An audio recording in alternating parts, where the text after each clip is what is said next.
మధ్యతరగతి కుటుంబాలకు ఒక నివాసం ఉండాలనే ఒక ఆలోచనతో టిడ్కో అనే ఒక సంస్థ ద్వారా ఇల్లు కట్టించి ప్రొద్దుటూరులో అన్ని కులాలు మతాల వారికి అందరూ కూడా టిడ్కో ఇల్లు ఇవ్వాలని, ఆ టిడ్కో ఇళ్లకు 1, 2, 3 క్లాసిఫికేషన్ పెట్టి వాళ్ళకు 2-3 రకాల డబ్బులు వాళ్ళకు కట్టి 25,000, 35,000 ఈ మాదిరిగా డబ్బులు కట్టి వాళ్ళకి అందరికీ ఇల్లు ఇవ్వాలనే ఒక మంచి ఉద్దేశంతో తెలుగుదేశం పార్టీ ప్రభుత్వం చంద్రబాబు నాయుడు గారి నాయకత్వంలో టిడ్కో ఇళ్లను 2018లో మొదలు పెట్టడం జరిగింది. అప్పటి వరకు దానికి స్థలము లేని కారణంగా ఎక్కడో రామేశ్వరం దిక్కు కట్టాలా టిడ్కో ఇల్లు అంటే అక్కడ నివాసాలకు యోగ్యంగా లేదనే ఉద్దేశంతో మరి ఇక్కడ అఫ్రెల్ పార్కు తీసిన భూమిలో 44 ఎకరాలు మున్సిపాలిటీకి వేయడం జరిగింది. ఆ మున్సిపాలిటీ వాళ్ళు టిడ్కో వాళ్ళకు సంస్థకి ఇచ్చినారు. ఆ సంస్థ ద్వారా ఇల్లు మొదలుపెట్టి పొద్దుటూరికి 4,176 ఇళ్ళు ఫేజ్ 1 కింద 2016, ఫేజ్ 2 కింద 2,160, మొత్తం 4,176 ఇళ్ళు టిడ్కో ద్వారా ఇల్లు కట్టి మామూలు మధ్యతరగతి ప్రజలకు ఇవ్వాలనే ఒక ఆలోచనతో అప్పుడు తెలుగుదేశం ప్రభుత్వం పనులు చేపట్టడం జరిగింది. దాంట్లో 144 పూర్తి అయినాయి. ఇంకా పూర్తి కావాల్సిన బ్లాక్స్ అన్నీ ఉన్నాయి. పూర్తి కావాల్సినవి 4,032 బ్లాక్స్ ఉన్నాయి. వాటంటే కూడా పునాదులు వేసినారు. ఏ ఒక్కటి కూడా ఖాళీ లేకుండా అన్ని పునాదులు వేయడం జరిగింది. అయితే అంతలోనే ప్రభుత్వం మారిపోయిన తర్వాత టిడ్కో ఇలా ఆపమని చెప్పినాం.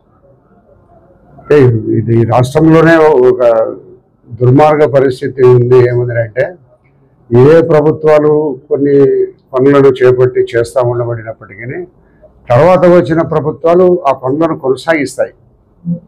ఎవరు కూడా నిలిపేయరు. ఎందుకంటే అప్పటికే దాని మీద కొంత ప్రభుత్వం డబ్బులు వ్యయం చేసి ఉంటుంది కాబట్టి ఆ వ్యయం అనేది పూర్తి చేస్తే అది ఒక పని నిలబడిపోతుందనే ఒక మంచి ఉద్దేశంతో ఏ ప్రభుత్వం వచ్చినా కూడా పనులు కొనసాగిస్తారు. మన ఈ దుర్మార్గమైన జగన్మోహన్ రెడ్డి గారు దాన్ని ఆపేసినాడు. పోలవరం ఆపేసినాడు, ప్రజావేదికను కూలగొట్టేసినాడు, ఇవన్నీ ఆపేసినాడు. ఇంకా ఏ ఒక్క ప్రాజెక్టు కూడా ఒక గంప మన్ను వేసింది లేదు, ఒక రాయి పెట్టింది లేదు, అన్నీ నిలిపేసినాడు. గత ప్రభుత్వాల్లో జరుగుతూ ఉండే వాళ్ళ తండ్రి కాలంలో జరుగుతూ ఉండబడిన వాటి నుంచి ఉండబడినవి కూడా ఆపేయడం జరిగింది. దానిని అన్నమయ్య అర్బన్ డెవలప్మెంట్ అథారిటీకి మార్చేసినారు. ఇది మామూలుగా మధ్యతరగతి నుంచి చిన్న ప్రజల వరకు పేదవారి వరకు నివాస యోగ్యం అనుగుణంగా ప్రభుత్వం టిడ్కో వారు ఒక ఇల్లు కట్టి ఒక అత్యంత ఆధునికమైన పద్ధతుల్లో ఇల్లు కట్టి ఈ పేదల నుంచి మధ్యతరగతి వాళ్ళ వరకు వేయాలనే ప్రయత్నాన్ని ఆపేసినారు. ఇళ్ళ కోసము ప్రజలు కొంత డబ్బులు కూడా కట్టుకోవడం కూడా జరిగింది.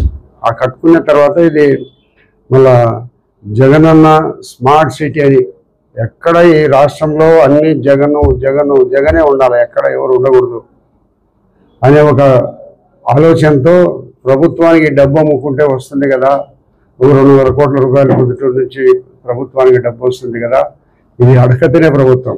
చంద్రబాబు ఎక్కడ అప్పులు ఎక్కడ దొరికితే అక్కడ తీసుకునే దానికి సిద్ధంగా ఉండే ప్రభుత్వము. ఇది జగనన్న స్మార్ట్ సిటీ అని పెట్టి దాన్ని మార్చి మళ్ళా ఫ్లాట్లు వేలం వేయడం జరిగింది. ఇంత భారీ స్థాయిలో అత్యంత ఆధునికంగా నిర్మాణం అవుతా ఉండబడిన టిడ్కో ఇళ్లను ఈరోజు భూమి పాలు చేసేసినారు. అన్ని పడగొట్టడం జరిగింది. ఏదో కొన్ని ఇళ్ళు ఉన్నాయి ఇంకా తప్పక అన్ని పడగొట్టడం జరిగింది. ఎందుకు పడగొడతాడు? ఎంత దుర్మార్గమైన పరిస్థితి ఎక్కడన్నా ఉందా? పేదల కోసం కట్టిన ఇళ్లను పడగొట్టే పరిస్థితి ఎక్కడన్నా ఉందా? ఇదొక విధ్వంస ప్రభుత్వము, ఒక విధ్వంసుడు జగన్మోహన్ రెడ్డి గారు. అక్కడ మంచి స్థిర నివాసం ఉండేదానికి టిడ్కో ఇల్లు చేసిన నిర్మాణాన్ని పడగొట్టి ధ్వంసం చేసేసి అదే స్థలంలో జగనన్న స్మార్ట్ సిటీకి ఇదేం దైవాంశ సంభూతుడా, ఏమన్నా చక్రవర్తి? ఇప్పుడు ఎక్కడ చూసినా అతని పేర్లు మా పాస్బుక్, రైతుల పాస్బుక్ కూడా అతని ఫోటో. ఏంటి దుర్మార్గం ఇది? ఇంత దుర్మార్గమైన ప్రభుత్వము ఆఫ్ఘనిస్తాన్ కంటే అభిమానంగా ఉంది ప్రభుత్వం పరిస్థితి. అట్లా నిన్నటి దినము ఇప్పటికే దాని మీద ఖర్చు పెట్టినవేమో 44 ఎకరాల 30 సెంట్లు వాళ్ళకి ఇవ్వడం జరిగింది. దాని మీద ఖర్చు పెట్టిన డబ్బు 30,18,00,000 ఖర్చు పెట్టినారు. 30,18,00,000 ఖర్చు పెట్టి కట్టిన డబ్బును నిన్న దినము ఒక ప్రొక్లైన్ పోయి వెల్లగిచ్చేస్తుంది. ఇంతలా ఉంది ఫౌండేషన్, ఒక్కొక్క కాంక్రీట్ దిమ్మె, మీరు చూసినారో లేదో పోయి చూడండి. ఇంతలా ఉంది, ఇంత రూమంత వెడల్పుండి దిమ్మెలు లేపు పరేస్తాను భూమిలో నుంచి. ఏంటి దుర్మార్గము? ఎవరి డబ్బు ఇది?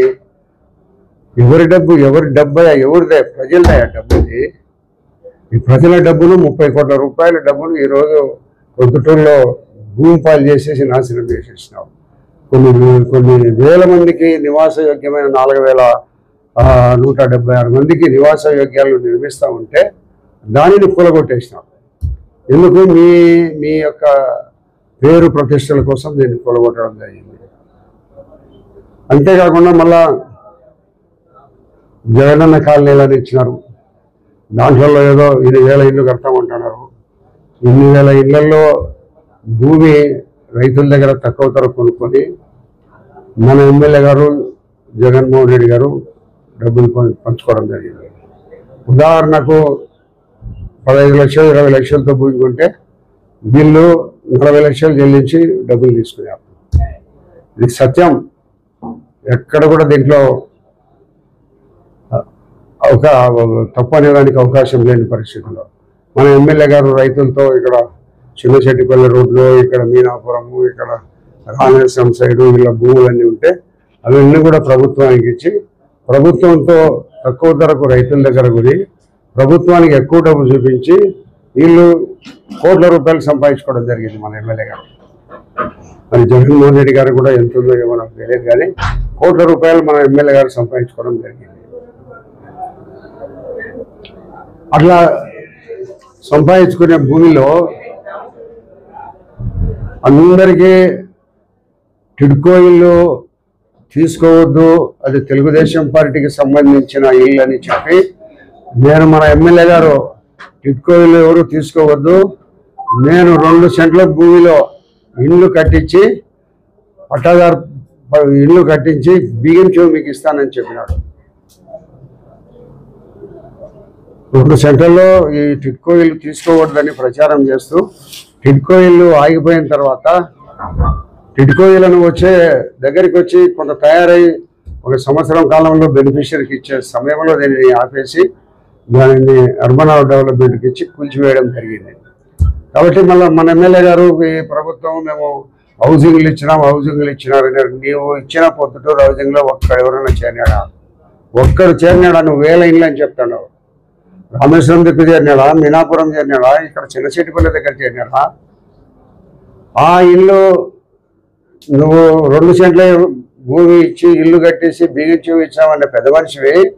ఈరోజు ఒక్క ఇంటికి ఇచ్చినావా నువ్వు?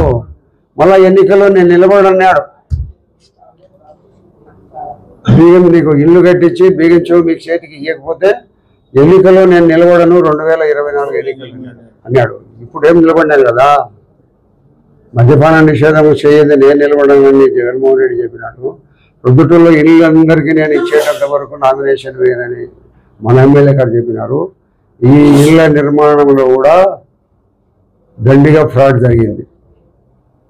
ఇళ్ల నిర్మాణంలో బెనిఫిషరీ పెట్టుకోవాల్సిన 35,000 రూపాయలను మొత్తం మన ఎమ్మెల్యే గారు తీసేసుకున్నారు వాళ్ళు ఏజెంట్ల ద్వారా. ఇప్పుడైతే ఇల్లు కట్టేదానికి ఏజెంట్లను ఏర్పాటు చేసినారో ఆ ఇల్లు కట్టే ఏజెంట్ల ద్వారా 35,000 బెనిఫిషరీస్ డబ్బును మొత్తం తీసేసుకొని మొత్తం ఈరోజు నిలబడిపోయినాయి. ఎక్కడ కూడా ఒక ఇంట్లో చేరిన పరిస్థితి లేదు. ఇట్లా అట్లా దొబ్బితే కింద పడిపోయేటట్టున్నాయి. ఈ మాదిరిగా ఎన్ని రకాల దోపిడీలు చేసి ఒక్క మనిషికి ఈరోజు 8,000 ఇళ్ళు 5 ఏళ్ల పొడుగున 8,000 ఇళ్ళు కడతాడమని పొద్దుటూరులో చెప్పి ఒక్క ఇంటికి ఎవరికైనా ఇచ్చినావా? ఇంట్లో చేరేదానికి వాళ్ళంతకు వాళ్ళు చేరేదానికి తయారు చేసుకునే పరిస్థితి ఉంటాయి. ఇంత దుర్మార్గమైన రాక్షస ప్రభుత్వము ప్రపంచంలో ఎక్కడా ఉండదు, మన దేశంలోనే కాదు. మరి నీకేమి ఈరోజు ఎట్లా నిలబడుతున్నావు నువ్వు? ఎన్నికల్లోనే నేను నిలబడనని చెప్పినావే, అదే మాట చెప్పు ప్రజలకు. నిలబడనని మళ్ళీ నిలబడుతున్నావు. ఎన్నికల్లో ఒక్క ఇంటికి బిగించావు ఇచ్చినావా? ఒక ఇల్లు కట్టించినావా? ప్రజల డబ్బు 35,000 రూపాయలు ప్రజల నుంచి తీసుకున్న డబ్బును కూడా నువ్వు వాడుకొని తినేసినావు. ఇల్లు కట్టలే. ఇక ఇల్లు కట్టేదానికి నిర్మాణానికి యోగ్యంగా దాంట్లో కాపురాలు చేసేదానికి యోగ్యంగా లేవు ఇల్లు. ఎవరిది తప్పు? ప్రభుత్వంలో ఉన్న జగన్మోహన్ రెడ్డి గారు దోపిడీ చేసుకోండి అని చెప్పి ఎమ్మెల్యేలకు వదిలేసినాడు. ఆయన రాష్ట్రాన్ని దోపిడీ చేస్తున్నాడు. ఇంత దుర్మార్గమైన పరిస్థితిలో ఉంటా ఉంటే మళ్ళా అన్నమయ్య అర్బన్ డెవలప్మెంట్ అథారిటీ అని పెట్టి నీ పేరు జగన్మోహన్ రెడ్డి అనే పేరు నీకేదో ఉండాలని స్మార్ట్ సిటీ ఈ ప్రభుత్వం లేకపోతే రైతుల దగ్గర కొనకూడదా? ఇది అఫ్రేల్ పార్క్ అని తీసిన స్థలము 2006-7 ప్రాంతంలో అక్కడ అఫ్రేల్ పార్క్ ఇచ్చిన స్థలాన్ని అఫ్రేల్ పార్కుకు ఒక నిర్మాణం కాని కారణంగా ఒక 5 ఎకరాల్లో ఆర్టీఓ ఆఫీస్కి ఇచ్చినాం. మిగతా టిట్కోకి ఇచ్చినాం మున్సిపాలిటీ ద్వారా. ఆ టిట్కో నుంచి మళ్ళీ ఇల్లు కూలగొట్టేసి అర్బన్ డెవలప్మెంట్. ఎవరు టిట్కో ఇళ్ళని పడగొట్టే డబ్బు ఎవరి సొమ్ము? ఇది ఎవరి సొమ్మయ్యా? మనం మర్యాదలతో బతకండి. ప్రజలకు ఏం జవాబు చెప్తారో చెప్పండి మీరు.